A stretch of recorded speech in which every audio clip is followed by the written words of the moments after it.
Welcome, friends. I started writing my autobiography. I thought instead of writing on a paper, I can do video shooting so that you all can be benefited by watching. Nowadays, very hardly people are reading books they wanted to watch. And as you are driving the car, or maybe as you are sitting alone, it's better to uh, listen than reading. So I thought of narrating my story.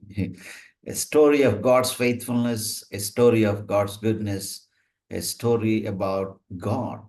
It's all about God and God's people who involved in my life.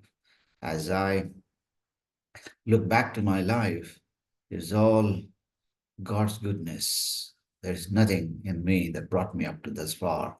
It's all the Lord Jesus who stood with me and brought me up to this far.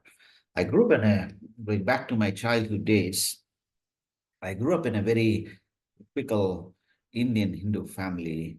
My father's side, my father's generations are Shaivite community. Shaivites are the one who keep three parallel lines on the forehead.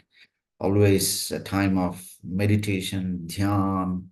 Um, there's, a, there's so much spiritual aspect in meditation.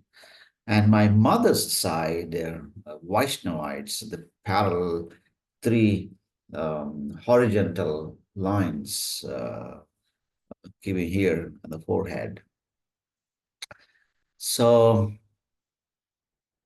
I grew up in a very small, tiny village in Krishna district of Andhra Pradesh.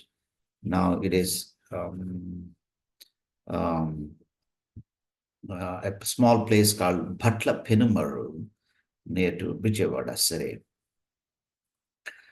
So Bhatla Penumaru is very famous place for several things. Indian flag has been designed by one great man called Pingali Venkaya, who comes from this place. Sorry for this. Pingali Venkaya comes from this place. In my childhood days, I started going to school there. I had a wonderful time. My father and my mother, they had a wonderful time initially. My father was doing a mechanical engineering job in Hyderabad city. By profession, he did his engineering and mechanical department. And my mother, she grew up in a very typical the Vaishnavite Hindu family where there is so much joy, peace, happiness, a kind of all the time celebration, festivals, relatives, friends. It's a kind of every time there is so much a celebration because my grandfather, my mother's father was um, a medical doctor in that region. Um, it's obviously he was a little bit wealthy and had a little fame, and he was somewhat had some kind of fame in that region. It was not an English medicine medical doctor, but he was an indigenous Ayurvedic, the local medicine, but uh, brought a lot of fame for him. When he used to treat people, people used to give huge lands and a lot of money. He was a very poor man, but with that profession, he had a lot of money. He had seven daughters and two sons, and it's a big family. My mother was the last child of my grandfather. She was the seventh daughter.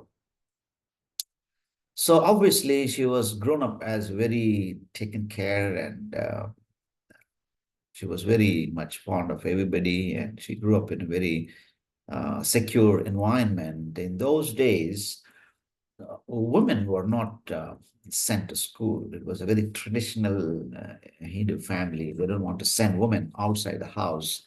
Once their child matures, they don't send the girl outside. That's the culture and the context. But my grandfather, since he was working as a medical professionalist, so he had a good idea, good understanding about the education.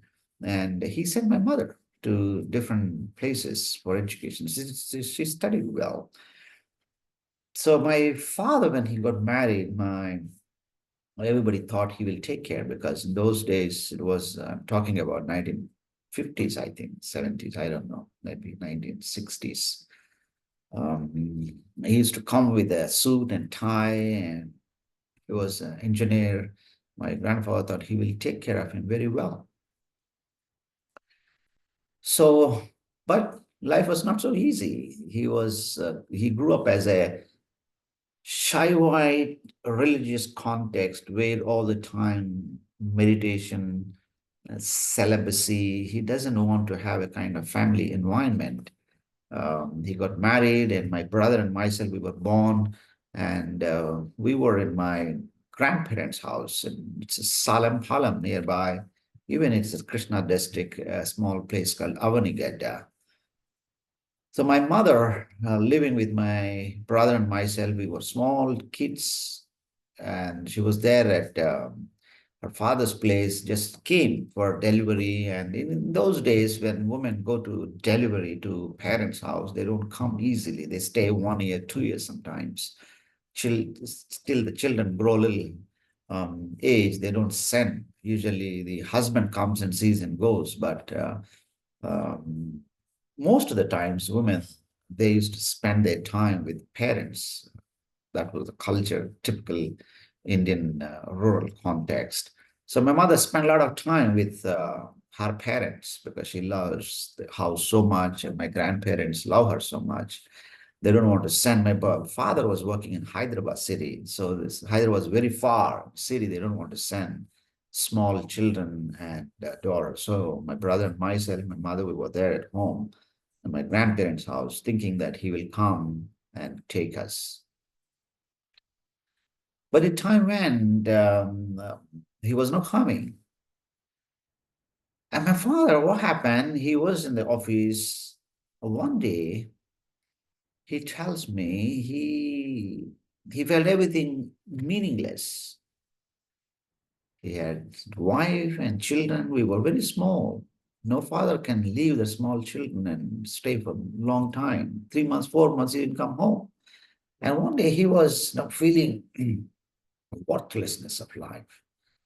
And I need to tell you his father's story, my grandfather, my father's father. And I'll continue the story in the next video.